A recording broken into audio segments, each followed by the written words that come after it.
Greetings and namaskars to all the participants. As has already been stated, today is the day when the Communist Party of China celebrates its centenary. July 1st was declared as the uh, foundation day of the Communist Party of China by Mao Zedong in 1941. Although the historical records give July 23rd as the date of the inception of this party. The party was formed in 1921 at the residence of Mao Zedong in Shanghai. The residence was located in the French quarter of the city. 10, 12 members got together. Two of them came from Comintern, Communist International, formed by Lenin, subsequently pursued by Stalin. The meeting had to be abandoned because some unknown person barged into the room. He was suspected to be a spy of the Western powers, so the meeting was immediately abandoned. Then all people dispersed. Then they got together on a boat in a lake, and it's a very fascinating story. Starting in 1921, the party has completed 100 years of successful run. Hardly is there any party in the world, barring a couple of parties in probably in the history of countries like America, hardly is there any party which has had a continuous functioning for 100 full years. Even in India, parties like Congress Party have split many times in between. The Congress Party of the independence movement was not the Congress Party post-independence. So many things happened, but in the Communist Party of China's case, it was a party that was started in 1921, and it continues to be the same party in 2021. Today, the CPC, the Communist Party of China, is a mammoth organization with 92 million members. And today, to secure the membership of the party is very difficult. Unlike parties in the rest of the country, they don't just take the mobile memberships. It's a very strict scrutiny that follows. Thousands apply, hundreds get the membership. It's a very premium thing to become a member of the Communist Party in China today. The party has today acquired enormous power. Today, the party, when it turned 100, is boasting that the party politics model that it has pursued in the last 100 years is a model for the entire world to emulate. So today there is an effort to tell the world that look, the Western democratic model has failed. So they try to highlight the race rights in America, the other problems elsewhere, the corruption in other countries, to from there to the failure of tackling COVID in many of the Western countries, and of course in countries like India.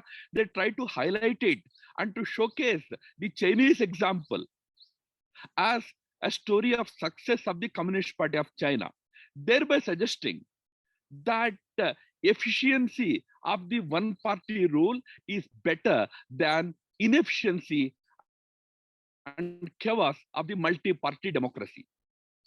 The effort today is to project Communist Party's 100-year experience as a great case for successful future functioning of the countries or political systems in the world. The CPC would have liked this celebration to be a major global event, but pandemic has thrown water over its ambition. It is now largely confined to China and its people. Nevertheless, it is an important opportunity for all of us to just try to understand this phenomena, which wants to be the model for the rest of the world today. What is that phenomena that we talk about? The phenomena called Communist Party of China. I briefly survey the 100-year history of China through just two parameters: 3 leaders, 6 sins. That is what is Communist Party of China all about in the last 100 years. It has had three towering leaderships in the last 100 years.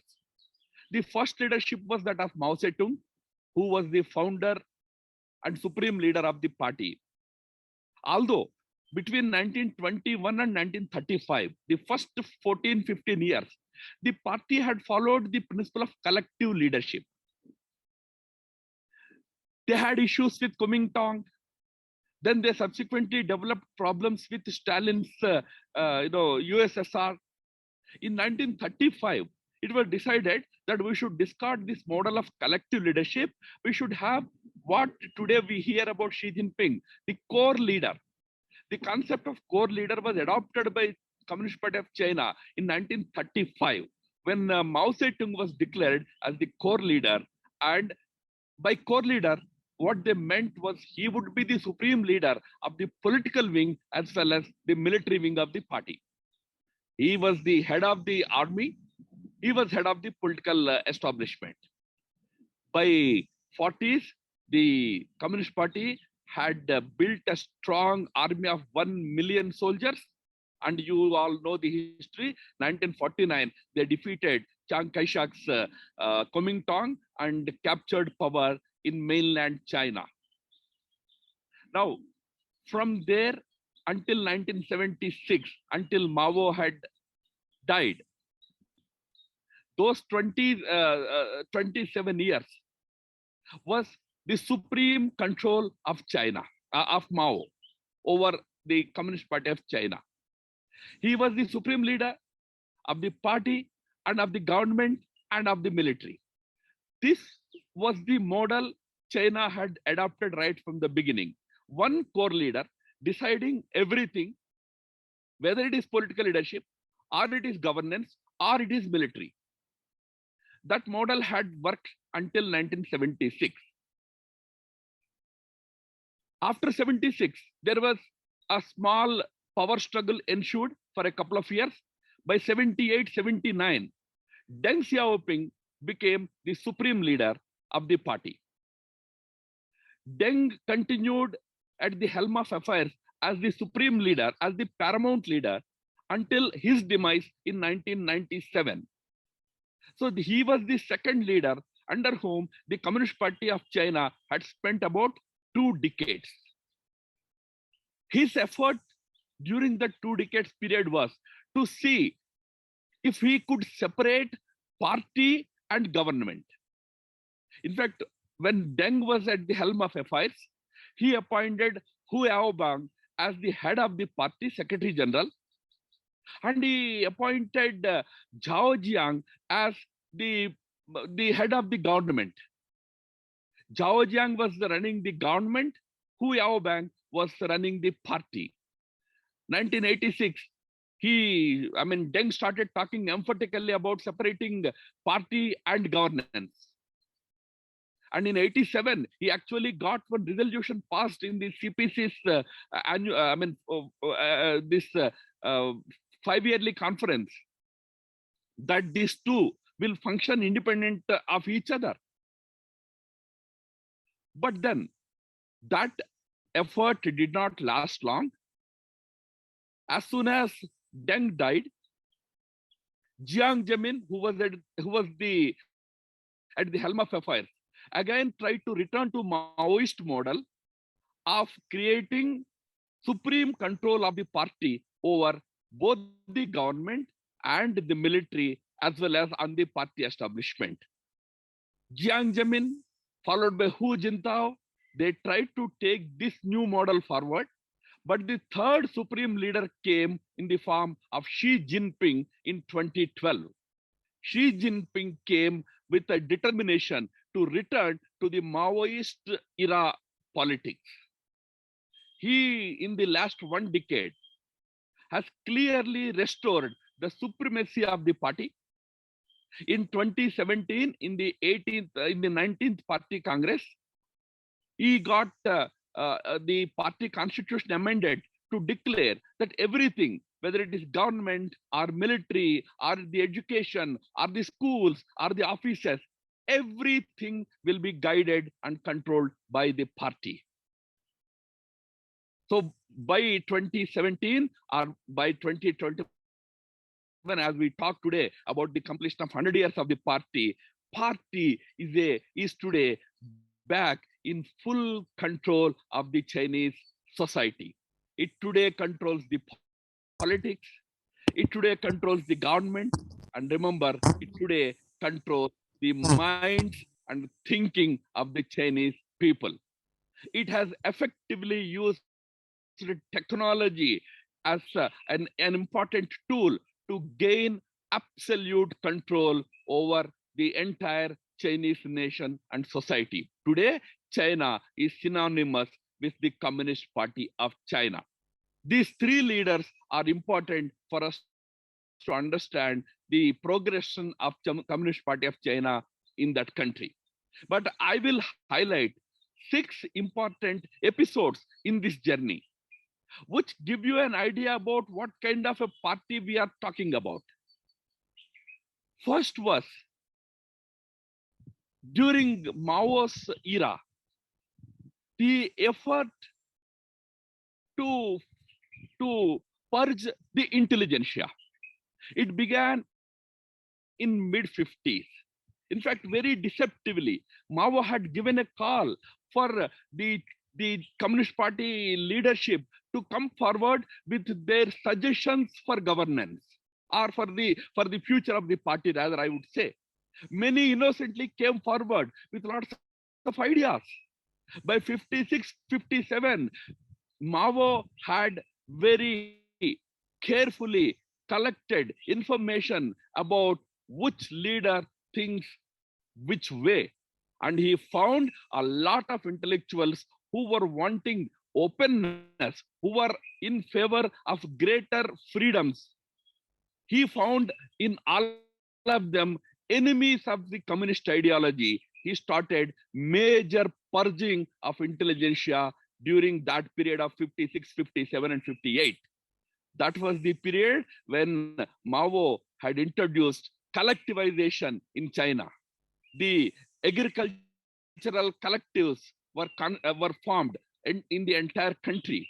These intellectuals who were wanting better reform in the country were all condemned to villages to work in agricultural farms. The collectivization process began. That was when the first purge within the Communist Party had happened. Remember, purge word, because purge is an integral part of the history of Communist Party. The first purge was the first sin or first negative episode of Communist Party in 1950s. Second incident was the way Tibet was captured. It's another important reminder that Communist Party has a peculiar way of dealing with different communities or different parts of their society. Tibet in 1959 witnessed one of the most brutal oppressions in history. Today, people talk about Xinjiang.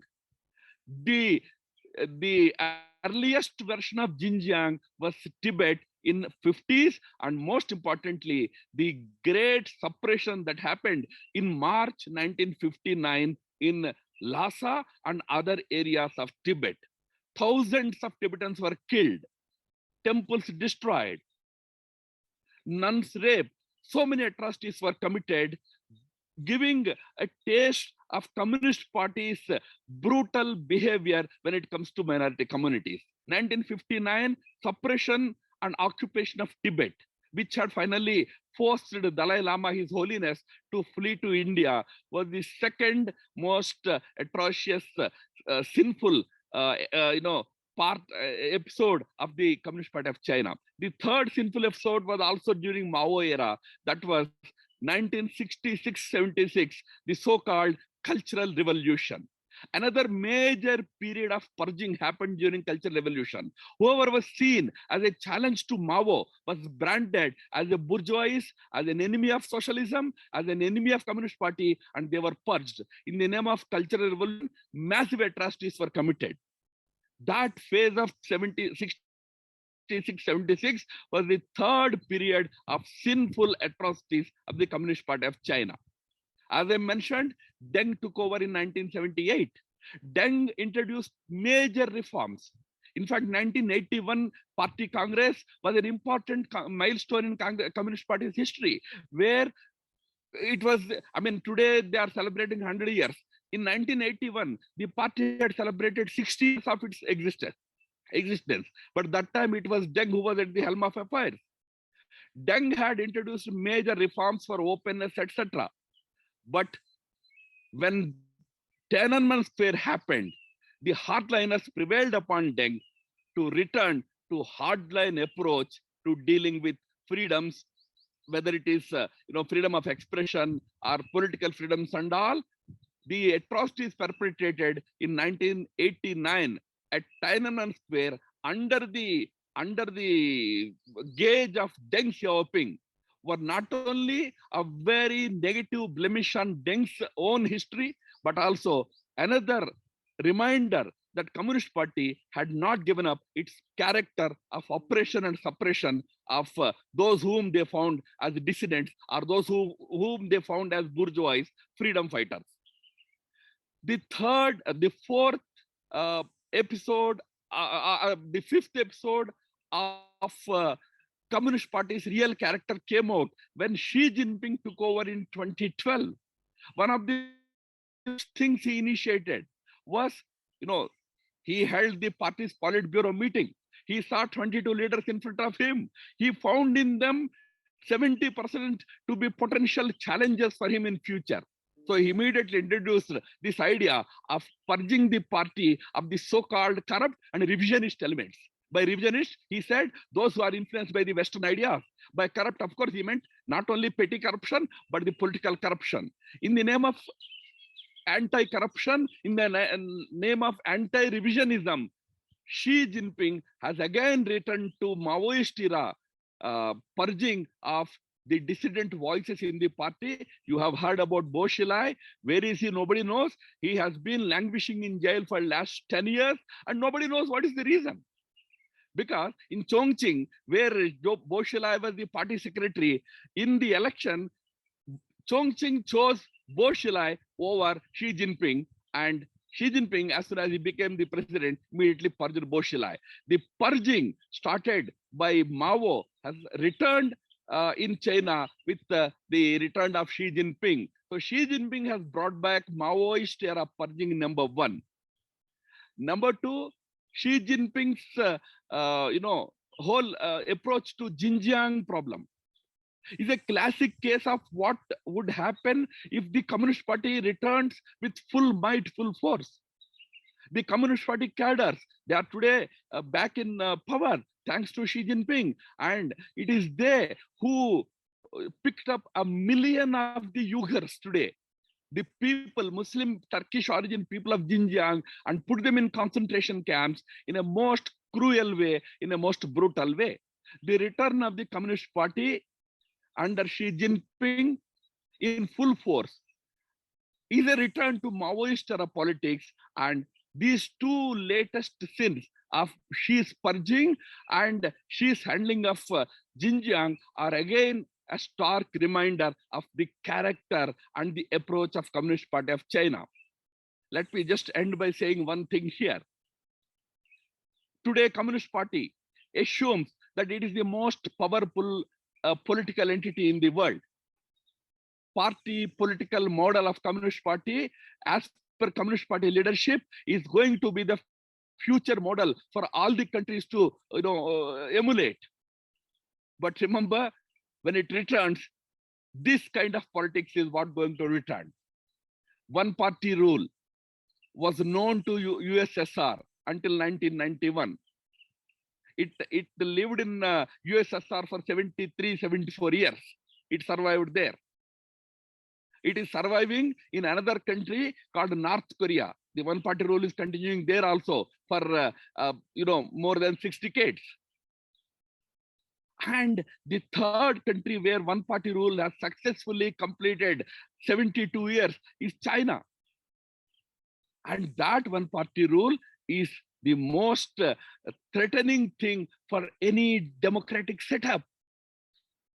And the last point that I wanted to make is, far from being a model to the rest of the world today, Communist Party of China is the most hated party in the entire world. Pew Research Foundation has said that 80% people in the democratic world hate Chinese present system. The Chinese Communist Party probably understands this. The last word is all this is okay. All this power projection, all this pretense of supremacy, super control is okay. But underneath all this, there is continuous fear, insecurity within the ranks of Communist Party. Especially most insecure person in China today is none other than Xi Jinping. If you read his, the Xi Jinping thought has come out in 3 volumes already. If you read his volumes, in each volume, you find a number of references to the collapse of Soviet Union. He keeps on harping. You see, if you go freedoms, what will happen? Look at Soviet Union, Glasnost, what has it done to Russia? So be careful. See, Russia, Soviet Union is touted as an example, as a bad example all the time, to tell Chinese people and Chinese Communist Party that don't entertain any freedom, because the day you entertain freedoms, you will become like the Communist Party of Soviet Russia, you will collapse. So perpetual fear and perpetual insecurity is what today marks the centenary of the Communist Party leadership. That also we must remember. I thank Manish and his team for giving me this opportunity. It's a very long story, but I tried to put it in about 20-22 minutes in a short period. Thank you very much and namaskar.